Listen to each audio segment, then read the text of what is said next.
சம்பாதி.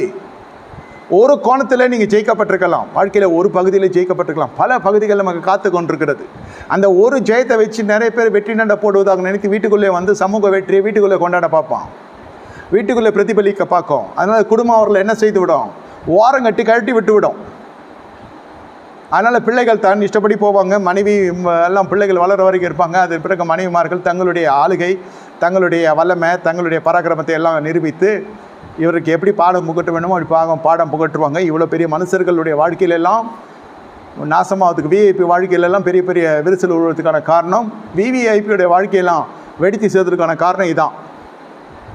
ஒரு கோணத்தை ஜெயிச்சிருக்கேன் ஐயா, பல கோணங்கள் காத்திருக்கிறது, பல பகுதிகள் வாழ்க்கையில் எப்படி இருக்குன்னு தெரியாது. ஆனால் ஒட்டுமொத்த ஞானம் என்று வருகிற பொழுது அந்த ஞானத்தால் வீடு கட்டி எழுப்பப்பட முடியும், வேகத்தால் அது நிலைத்து நிறுத்தப்பட முடியும். இந்த நாளில் கர்த்தருடைய தீர்க்கதரிசன வார்த்தை வருகிறது. ஏதோ என்னால் முடியாதெல்லாம் முடிந்ததுன்னு நினைக்கிறீங்க, இல்லை நடக்காதெல்லாம் நடக்க போகிறது. இந்த காலை வேளையில் கர்த்தர் உங்கள் இடத்துல இடைப்படுகிற ஒரு காரியம், சத்தியத்தை அறிவீர்கள், சத்தியம் உங்களை விடுதலையாக்கும். இதை வேண்டிக் கொண்டபடியினால் உன் வார்த்தையின்படியே செய்த ஞானமும் உணர்வும் உள்ள இதயத்தை உனக்கு தந்தேன், இருதயத்தை தந்தேன். இதில் உனக்கு சரியானவனுக்கு முன்னும் இருந்ததில்லை, உனக்கு சரியானவனுக்கு பின்னும் எழும்புவதில்லை. இதுவும் என்று நீ கேளாத ஐஸ்வர்யத்தை மகிமையை உனக்கு தந்தேன். உன் நாட்களில் இருக்கிற ராஜாக்களில் ஒருவனும் உனக்கு சரியானவன் இருப்பதில்லை. உன் தகப்பனாகிய தாவீது நடந்தது போல நீ என் கட்டளையும் என் நியமங்களையும் கை கொண்டேன், வழிகளை நடப்பாக்கில் உன் நாட்களை நீடித்திருக்க பண்ணுவேன் என்றார். பிரியமான தேவனுடைய ஜனமே, ஆயுசு நாட்களையும் கொடுக்கிறார், ஐஸ்வர்யத்தையும் கொடுக்கிறார், கனத்தையும் கொடுக்கிறார். ஞானத்தை கேட்ட மனுஷனுக்கு கூடுதல் ஆசீர்வாதம் வருகிறது.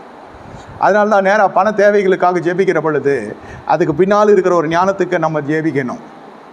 அதனால தான் நமக்கு அந்த பணம் தட்டுப்பாடு வராமல் இருக்கும். இந்த பணத்தை தட்டுப்பாடு முடிஞ்சால் நாளைக்கு வேறு ஒரு பில்லு வரும். இந்த மாதம் நமக்கு தேவைகள் இருக்க தான் செய்யும், அனுதி நமக்கு தேவை இருக்க தான் செய்யும். மொத்தமாக கேட்டு வாங்கின்னு கொஞ்சம் கொஞ்சமாக செலவு பண்ணலான்னு நினைக்காதீங்க. இதெல்லாம் மனித எண்ணங்கள். அதுதான் கேட்டால் பெருசாக கேட்கணும், ஒரு 10 வருஷத்துக்கு வரா மாதிரி, இல்லை 2 தலைமுறைக்கு வரா மாதிரி. இதுக்கு எங்கேயோ கொண்டு போய் விட்டுரும்.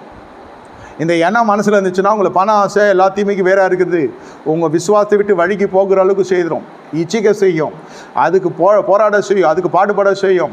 சும்மா இருந்தால் யார் தருவோம், உட்காந்து இருந்தால் எது தரும், என்ன வரும், அப்படி இப்படின்லாம் உங்களை திசை திருப்பிடும். ஞானம் கற்றுக்கொள்ளுங்க, கர்த்தரிடத்திலிருந்து வருகிற ஞானம். கர்த்தருக்கு பயப்படுதல் ஞானத்தின் ஆரம்பம், தீமை வெறுப்பது, கர்த்தருக்கு பயப்படுற பயம், பெருமையும் அகந்தையும் புரட்டு நாவையும் நான் வெறுக்கிறேன்னு கர்த்தர் சொல்கிறார். கர்த்தர் வெறுக்கிற காரியத்தை நீங்கள் வெறுக்க கற்றுக்கொள்ளுங்க, அதுதான் தேவ ஞானம். கர்த்தர் உங்களுக்காக யாவும் செய்து முடிப்பார். நீ ஜெபங்கள் கேட்கப்படவில்லை, விண்ணப்பங்கள் கேட்கப்படவில்லை.